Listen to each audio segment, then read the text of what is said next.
Welcome back, guys. This is Vishu, and in this video, we are going to troubleshoot another Kubernetes scenario that you will usually see while working in infrastructure with Kubernetes. So let's go and apply our file. We have an example 11 file, and it will create a persistent volume claim, a persistent volume, and a storage pod.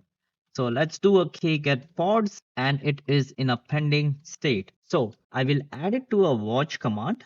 And if we keep watching it, the pending state is not going to change, because if a pod is in a pending state for more than 10 seconds, unless it is running a big init script, there's some problem. So let's control C and get the logs of the pod. So there are no logs. The reason you don't have any logs is because the container is not running. The pod is in pending state, which means the container is not up.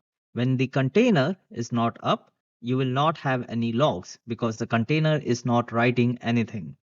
So we have this now. So let's describe. Actually, we can try to get events before doing this, and I will grab for storage. We can see some kind of error over here. It says that it failed to schedule it, and it's saying that pod has an unbound immediate persistent volume claims not found. Task PV claim is being deleted, not found. So it is not able to find the persistent volume claim. So this is the persistent volume claim that it created.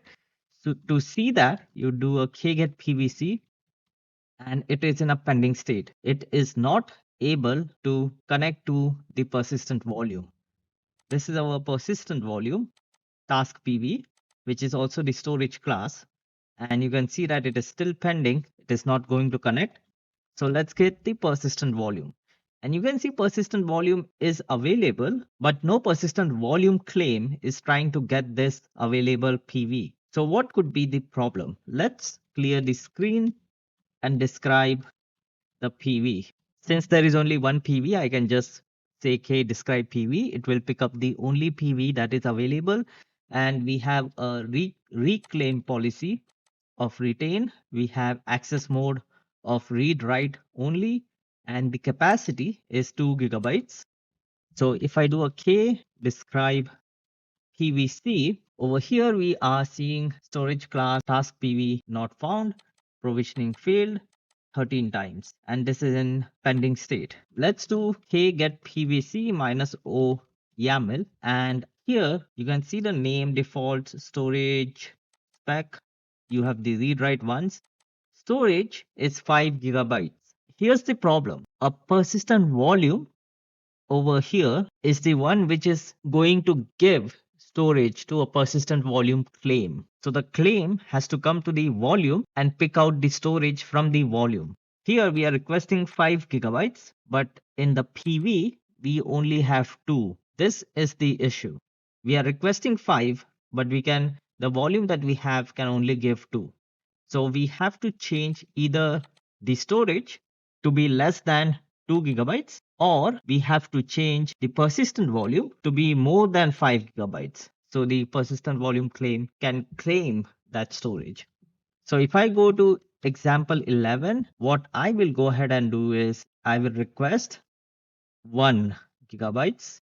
So after you change the storage to 1 gigabytes, one thing that we will need to do is change the storage class name, because we don't have a storage class with that name. We only created a persistent volume and a persistent volume claim with that name, task PV. So we don't have that. So we'll have to change it to blank. Save and quit, clear the screen, get pods.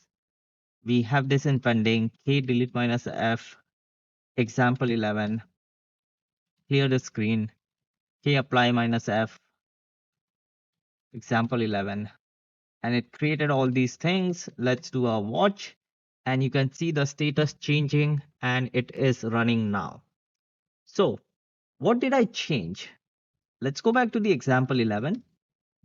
One thing that I changed is I requested the storage for the volume claim to be less than the volume.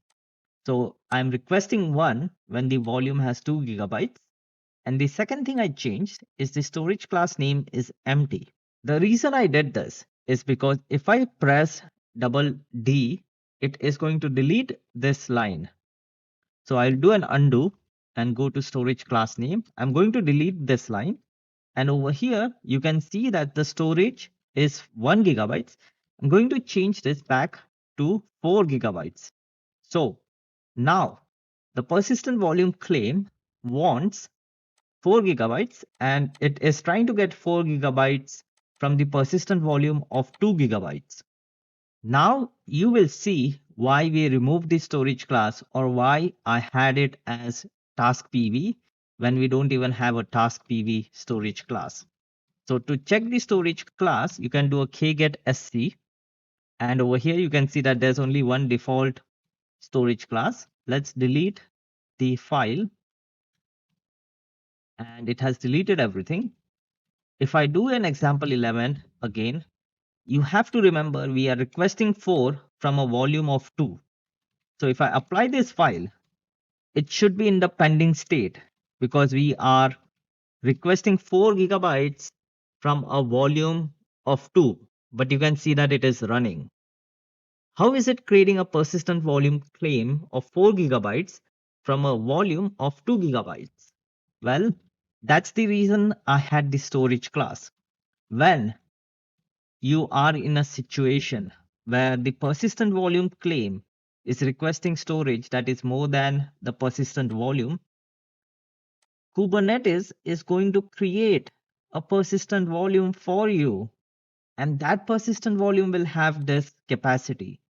So instead of failing, Kubernetes is smart enough to understand, oh, the user is requesting 4 gigabytes of persistent volume claim, but the user has only defined 2 gigabytes.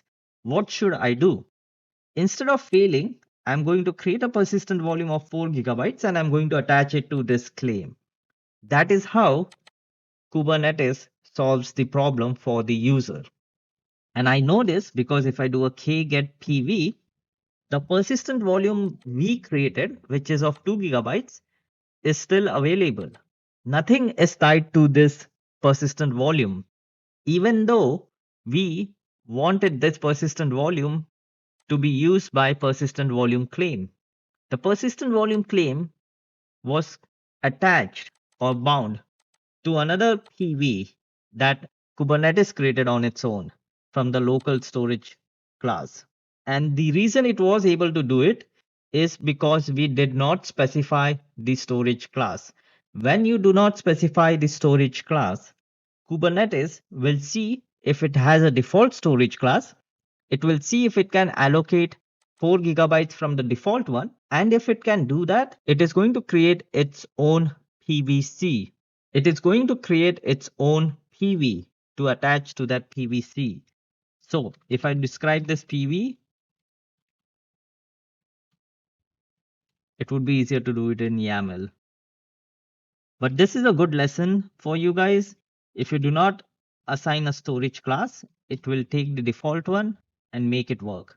But you can see the host path, node affinity, finalizers. This is done by Kubernetes, so it has its PV protection and it is giving its name. There's a lot of details, but this is what I wanted to show. That is the reason I had the storage class in there. A very useful tip if you don't have time to create PV, just create the PVC without a storage class and it is going to go to the default storage class and get the PVC storage. So I think this is a long video, but I hope this was helpful. I'll try to keep it shorter in the next ones, but I think that is it for this video, guys. I'll see you guys in the next one.